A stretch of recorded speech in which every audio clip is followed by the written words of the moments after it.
U.S. policy is daft, which is sort of an obscure English word that means crazy, except it stands for deficits are future taxes.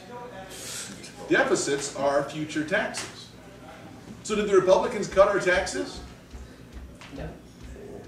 Did the Democrats have effective spending cuts? Both of them, what they did was they managed to bribe us with our own money. What myth allowed them to do that? Well, let's think. First one, the most important one from the Democrats' perspective, is the Keynesian multiplier, where you get something for nothing. You spend $1, you get back $3.50. What a great thing to do. So presumably, Robert Mugabe is the most successful government in the world, because they have enormous deficit spending, and they do seem to get back $3. It's because they're printing them. That's why they have a $100 trillion note.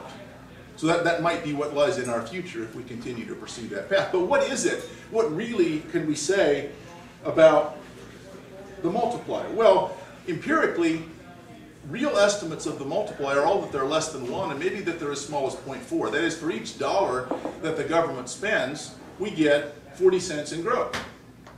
Well, that's not that good a deal. Why is it that we do that?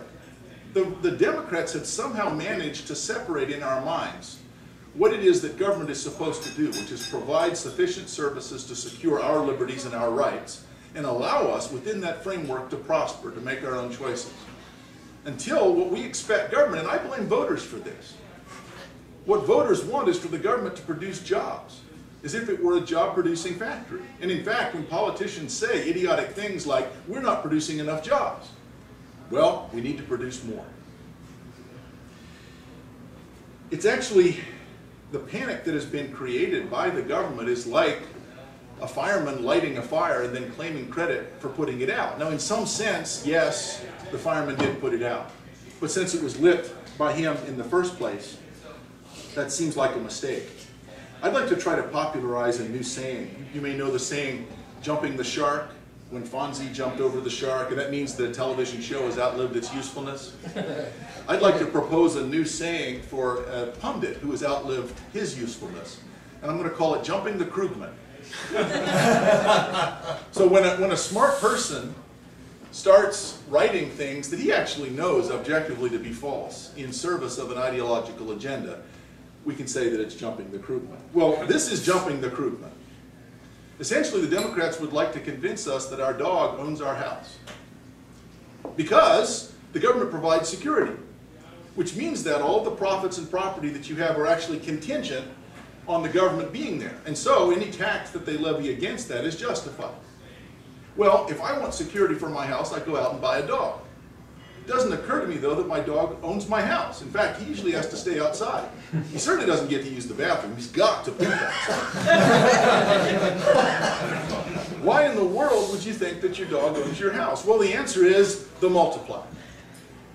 Because when they think the economy is going downhill, they can spend extra money and create jobs by magic because we get a $3.50 return. Let's think for a moment about jobs. I was in a rap video that some of you have seen.